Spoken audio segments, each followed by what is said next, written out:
Oh my gosh, I just filmed a whole video and the recording messed up and I'm so upset. Oh my gosh. Anyways, hi everybody. My name is Blue. Welcome to my channel. I just bred this little guy right here and I'm so happy with it. Anyways, today's video is going to be all about breeding. So I'm going to just be sharing my tips and tricks on breeding. Now, I'm not claiming to be a pro at this, but I have picked up some stuff from playing this game that I want to share with you guys. So firstly, I'm just going to be talking about if you're new. So what I would recommend to do is obviously catch some horses, sell them and everything. But you want to complete the bizors here because you want to unlock the market realm as soon as possible. And why? It's because you can find a horse to breed or like a breeding pair to breed quicker that way. And of course, you can always breed just wild horses. That's fine too. And that's actually a good project to do. I think that on my alternative account, I'm actually going to try to breed cool horses from just wild caught horses. I think that's a cool project. So you can always do that. But if you're wanting to get like these cool colors and everything, I would recommend going to the market realm. There are a few things to consider before you go there. So you might want to have a look at other people's horses to get some inspiration to what you want to breed, because there are so many different species in this game and it can be quite overwhelming to decide which one to breed. Now, of course, you can breed all of them, but it does take a little while and some are quicker to breed than others. So what I would recommend is, if you're new, is to focus on just breeding 1, 2 if you really want. But for example, I started with Peritons because I wanted that glow. I wanted to get glow.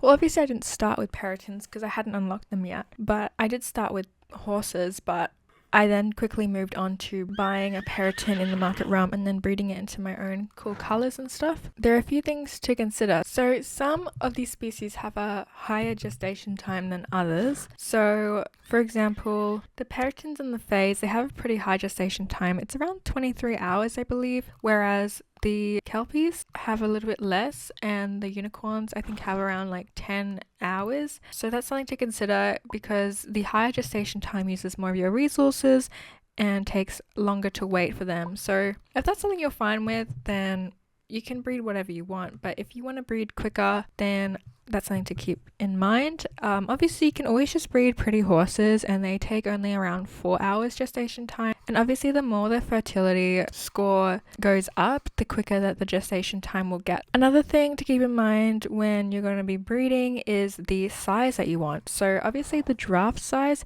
is pretty popular because the draft size and the teeny size are the most rare in terms of the biggest and the smallest. I'll show you the size difference in some unicorns that I have. So this one here is a small size. This is a Spirit Glow unicorn that I got.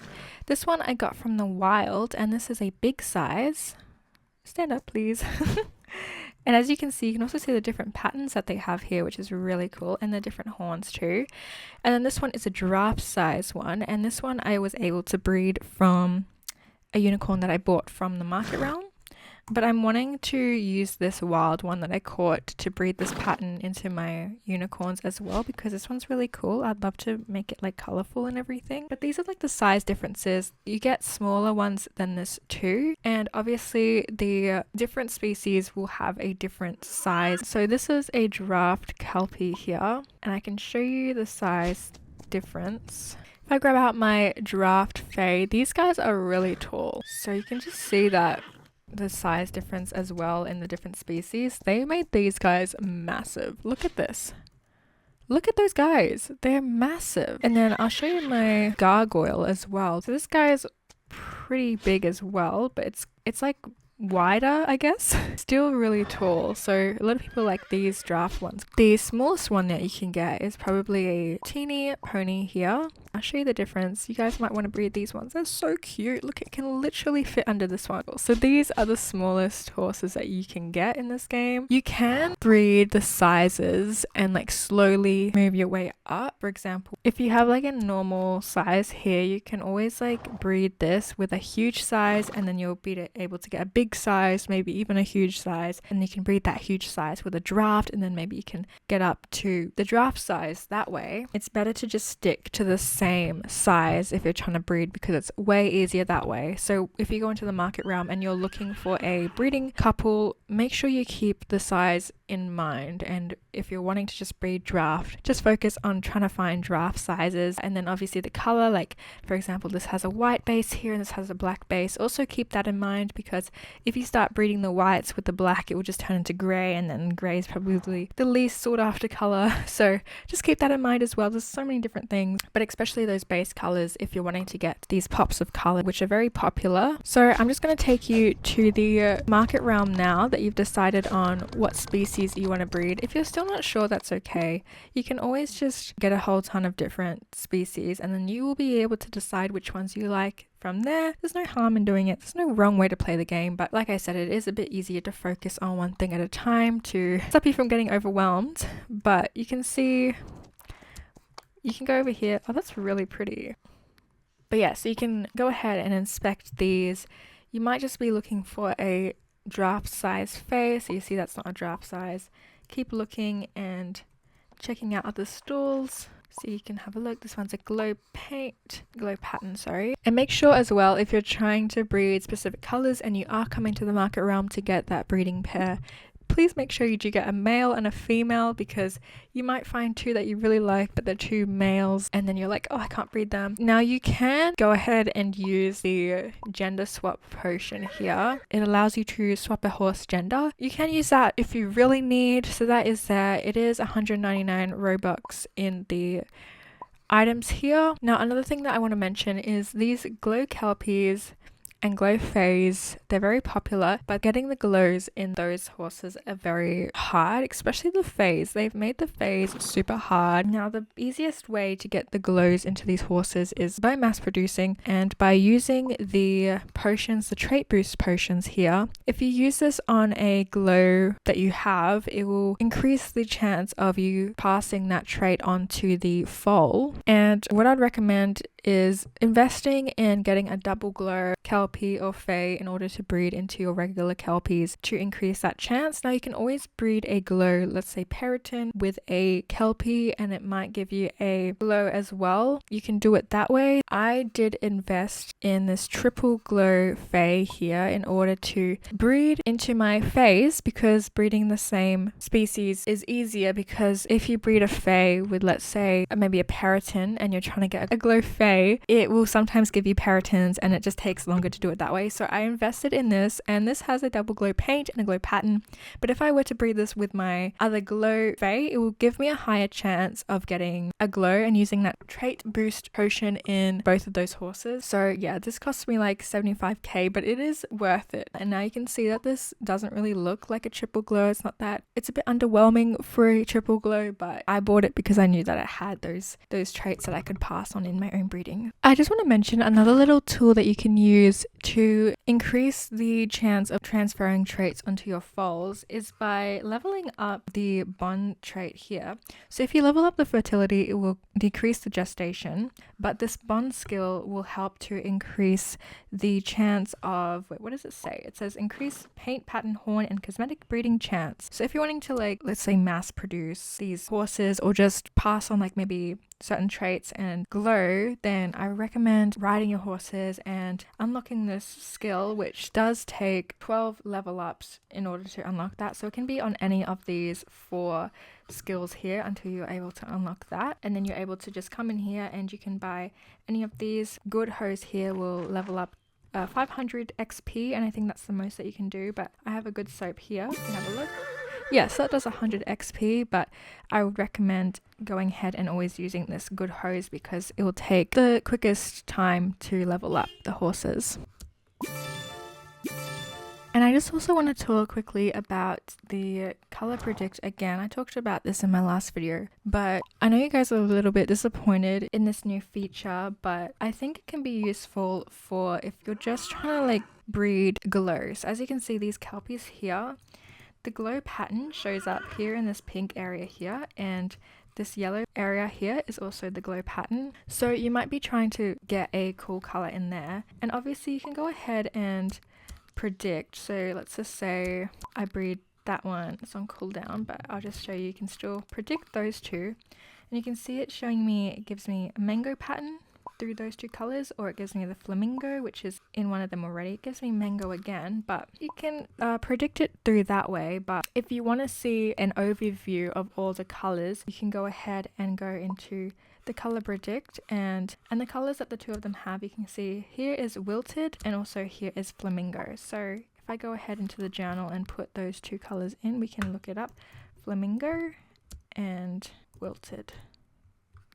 So we can predict those two colors, and as you can see, we're predicting a lot of the mango there. We also predicted a flamingo, so you can see just an overview of all the colors that you might be able to get, which is good if you're looking to breed just that glow pattern, maybe, let's say. It also is good if you're breeding like these guys here. I love breeding these ones. It's a super good project to breed, super easy, but you can have a look. Let's say I want to breed these two together, and I'm like, I don't know what color that could give me. So I'll go have a look. That's a cornflower hair there and a flamingo hair again. So we can go back into here, change that to cornflower, and just predict. And those are all the colors that it would be able to give me. And I can go ahead and let's breed those two together and see. So you can see, there you go, it's giving me the worm color, cornflower, worm again, or the flamingo. It's giving me a lot of the worm or the cornflower. So it's really weird. It kind of gives you, oh, there you go, watermelon. I'm actually going to go ahead and breed those two together just to have a look and see what we get, because I'm actually curious. Alright, so we did get cornflower. So it seems that the colors from the parents are always going to be more common than getting a new color for some reason. That's what I found in my experience. So let's see what we get this time. Okay, we got another cornflower. I will not give up. Alright, let's try again. There we go. So we did get the bubblegum hair through that one. So that's really exciting. Oh, cool. Coat top and coat bottom are also oil spill. I'm very happy with that one, actually. There we go. There, that one's really beautiful. So that is their baby. Now, yes, I started with breeding a lot of peritons. Around 95% of my stables were peritons at the start because I loved them. I think they were really cute, but also because they were easier to get glow. Peritons are the easiest to breed glow into. So keep that in mind. If you're just wanting glow and you want easy glow, peritons, because all the other ones are pretty hard to get glow. But the other species do make a lot more money than the glow peritons do. So as you can see, a lot of people are selling their glow gargoyles for a lot. I think it's a double glow periton, 1k there, so it doesn't really go for that much, whereas let's say just this single glow kelpie there is going for 15k. So you can see that those ones are a lot harder to breed, therefore they sell for more. If you're wanting to get money, do breed those other ones. If you're wanting to just get aesthetic ones and glow peritons, you can get money from that too by selling pretty ones for like 2k, but they don't really sell for that much, so just keep that in mind. Now, another way to make money through breeding is of course the CC horses.